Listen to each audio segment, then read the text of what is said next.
नमस्कार दोस्तों, study IQ में आप सभी का स्वागत है। मेरा नाम है डॉक्टर महिपाल सिंह राठौड़ और आज इस वीडियो में मैं आपके साथ चर्चा करूंगा प्यूर्तो रिको में लगाई गई इमरजेंसी के बारे में।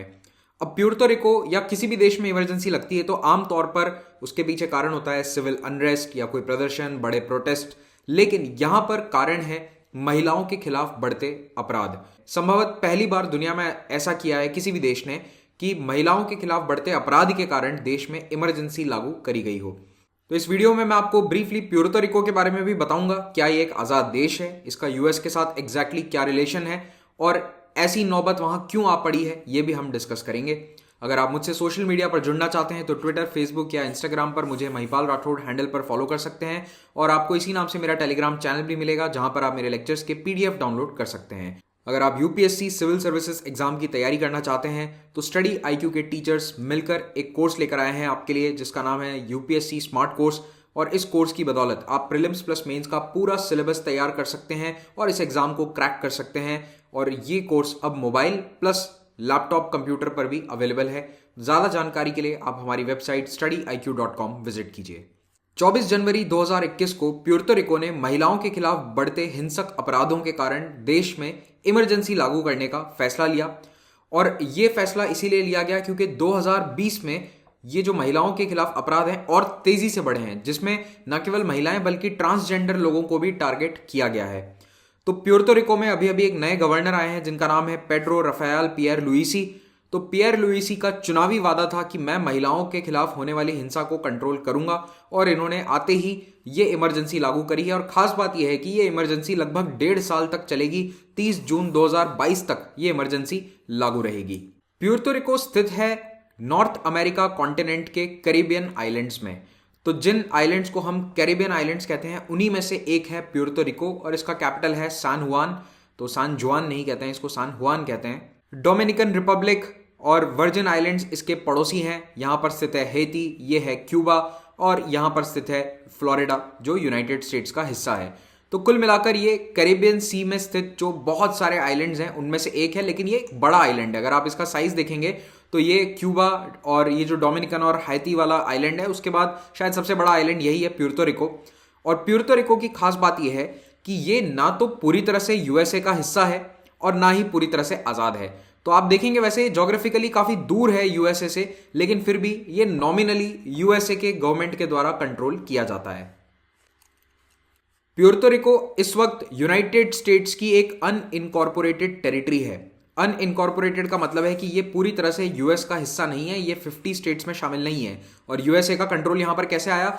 1898 में इन्होंने स्पेन के साथ एक लड़ाई लड़ी थी, यूएस स्पेन वॉर हुआ था जिसमें स्पेन के कंट्रोल का ये आइलैंड उनसे छीनकर यूएसए ने ले लिया था और तब से यूएसए यहां पर अपना राज चला रहा है। And to be very frank, ये एक तरह से यूएस की कॉलोनी है। जिस तरह से ये लोग इसको इस्तेमाल करते हैं, इसको मैनेज करते हैं, ये प्रैक्टिकली एक कॉलोनी है। बस उतनी बुरी हालत नहीं है उसकी जिस तरह से ब्रिटिश कॉलोनीज की हुआ करती थी 19वीं या 18वीं शताब्दी में। अब प्यूर्तो रिको का वैसे अपना अलग संविधान है, 1952 में ये लागू किया गया था और ये संविधान कहता है कि we are a freely associated state with the United States, यानी कि हम अपनी मर्जी से फ्रीली यूनाइटेड स्टेट्स के साथ जुड़े हुए हैं, एक गठबंधन है हमारा। वैसे प्यूर्तो रिको के जो सिटीजन है वो यूएस सिटीजन होते हैं, उनको पासपोर्ट मिलता है यूएसए का 1917 से लेकिन याद रखिए कि ये वोट नहीं डाल सकते। तो इनको नागरिकता तो मिली हुई है लेकिन इनके पास नागरिकता के सारे अधिकार नहीं है। तो ना तो ये यूएस प्रेसिडेंशियल इलेक्शंस में वोट डाल सकते हैं, ना ही इनका कोई सेनेटर यूएस की सेनेट में जाता है, कोई रिप्रेजेंटेशन नहीं है इनका।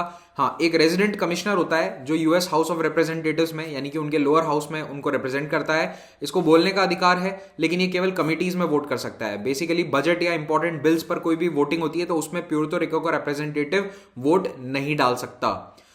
वैसे आपको एक बात बता दूं कि यूएसए की बहुत सारी अनइनकॉर्पोरेटेड टेरिटरीज हैं, प्यूर्तो रिको इकलौता नहीं है। उसके अलावा सामोआ है, यूएस वर्जिन आइलैंड्स हैं, काफ़ी सारी जगह हैं। अगर आप लोग चाहते हैं कि मैं उनके बारे में एक सेपरेट वीडियो लेकर आऊं कभी तो कमेंट सेक्शन में ज़रूर मेंशन कीजिएगा। अगर बात करें इनके लेजिस्लेचर की तो प्यूर्तो रिको का अपना 2 हाउस का लेजिस्लेचर है, बाई कैमरल लेजिस्लेचर है। तो जैसे यूनाइटेड स्टेट्स में वॉशिंगटन डीसी में एक सेनेट होती है वैसे इनकी यहाँ पर अपनी सेनेट है। इसको कहते हैं ये लोग सेनाडो, क्योंकि यहाँ पर स्पेनिश भाषा बोली जाती है तो आपको सब कुछ स्पेनिश में मिलेगा। और इनका लोअर हाउस है हाउस ऑफ रिप्रेजेंटेटिव्स जिसका नाम है Camara de Representantes. I hope I am pronouncing it correctly, अगर नहीं भी कर रहा हूँ तो स्पेन से कौन बैठकर देख रहा होगा। आगे बढ़ते हैं। यहाँ पर मेंबर्स 4 साल के लिए चुने जाते हैं और एग्जीक्यूटिव हेड इनका होता है गवर्नर, और यही गवर्नर जो है पियर लुइसी, जिन्होंने अभी इमरजेंसी लागू कर दी है।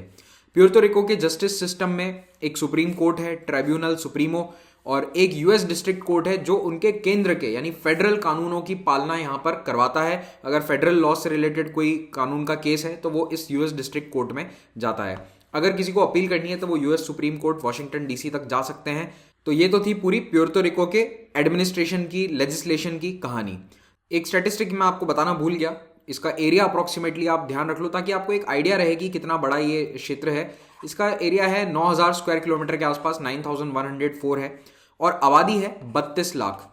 अब 32 लाख की जो आबादी है ना, ये कम होती जा रही है। पहले इनकी आबादी 38 लाख के आसपास थी, लेकिन 10 सालों में लगातार यहाँ से एमिग्रेशन हो रहा है। लोग प्यूर्तो रिको छोड़ छोड़ कर जा रहे हैं और यूएसए में जाकर बस रहे हैं। उसके पीछे कारण क्या है कि यूएस गवर्नमेंट यहाँ पर बहुत भारी मिसमैनेजमेंट कर रही है, जिसके कारण यहाँ इकोनॉमिक क्राइसिस चल रहा है। तो ऑलरेडी एक इकोनॉमिक क्राइसिस चल रहा है, ऊपर से पैंडेमिक आ गया। उसके पहले 2017 में वहां पर एक बहुत बड़ा ट्रॉपिकल साइक्लोन आया था मरिया, उसने वहां पर बहुत तबाही कर दी थी। इतनी तबाही करी थी कि 6 महीने तक आइलैंड पर बिजली गुल रही थी।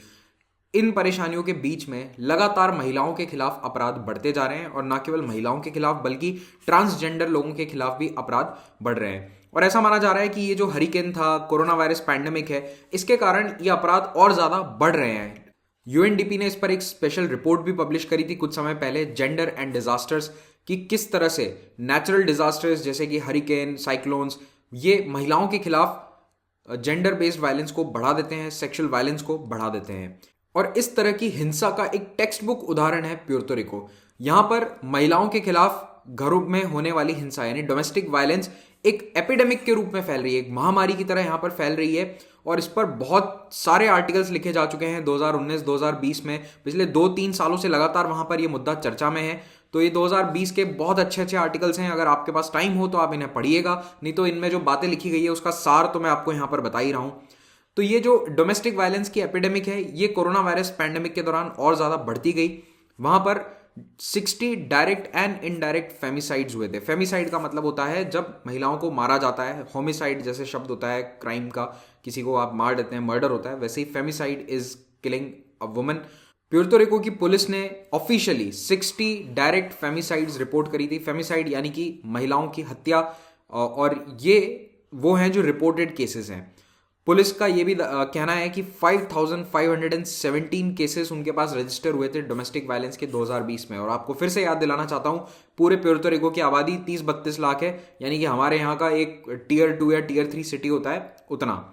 तो 2019 में एक रिपोर्ट भी पब्लिश करी थी नॉन प्रॉफिट एडवोकेसी ग्रुप्स प्रोजेक्टो मात्रिया और किलोमेट्रो सेरो ने। इसमें इन्होंने ये बताया था कि प्यूर्तो रिको में हर 7 दिन में एक महिला का कत्ल कर दिया जाता है। अब ये वाली जो फेमिसाइड की रेट्स हैं, ये दुनिया में सबसे ज़्यादा हैं। वैसे पूरे लैटिन अमेरिका और कैरिबियन में महिलाओं के खिलाफ काफ़ी अपराध होते हैं, लेकिन उसमें भी प्यूर्तो रिको काफ़ी ऊपर आता है।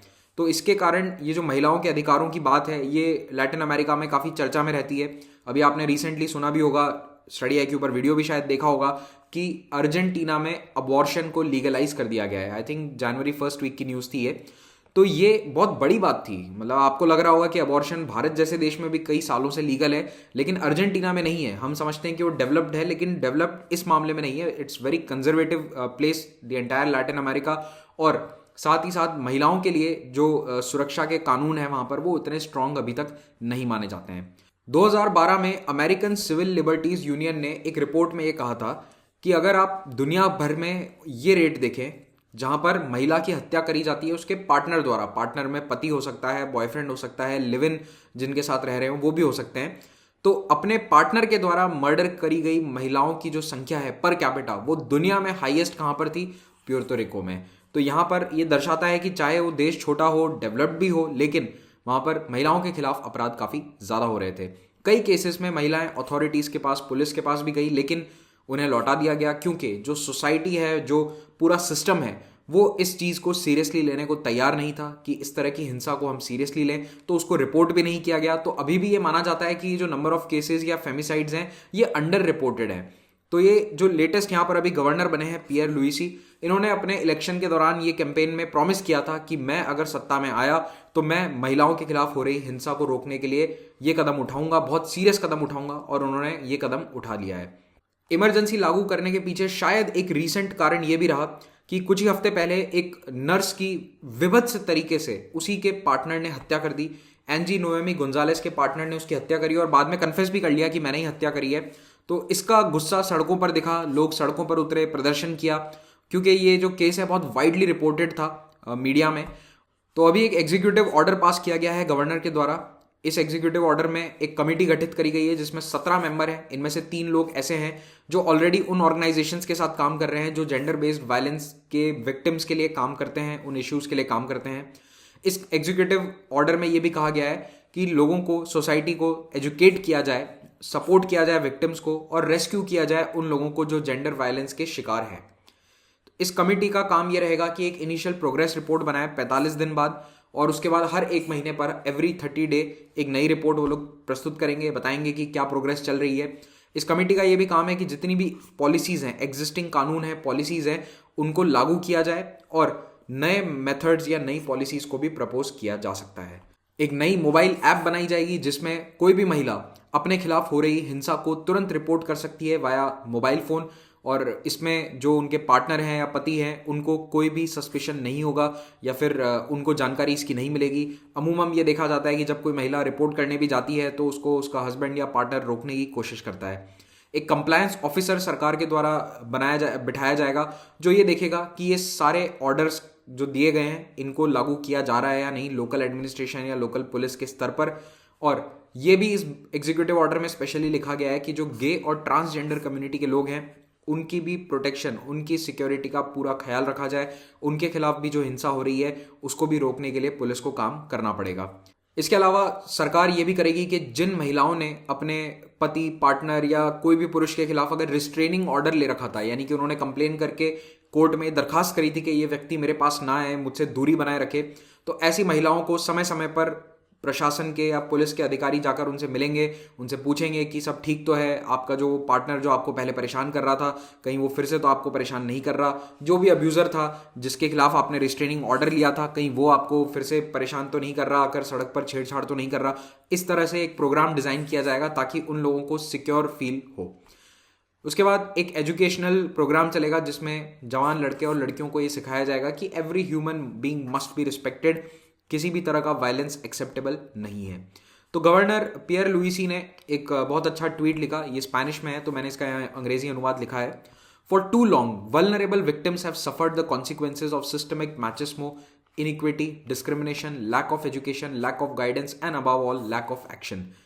बहुत समय से हिंसा की शिकार महिलाएं सहती आ रही हैं। सिस्टम के अंदर जो मैचिस्मो है, यानी कि जो मर्दानगी वाला जो एक फैक्टर है, वो इनइक्विटी है, बराबरी का दर्जा नहीं दिया गया है, डिस्क्रिमिनेट किया गया है, पढ़ाई के मामले में डिस्क्रिमिनेशन हुआ है, लैक ऑफ एजुकेशन है, जेंडर बेस्ड वायलेंस को कम करने के लिए उस तरह की एजुकेशन नहीं दी गई है, और फाइनली लैक ऑफ एक्शन, यानी कि अगर किसी ने कंप्लेन करी भी है तो उस पर एक्शन नहीं लिया गया।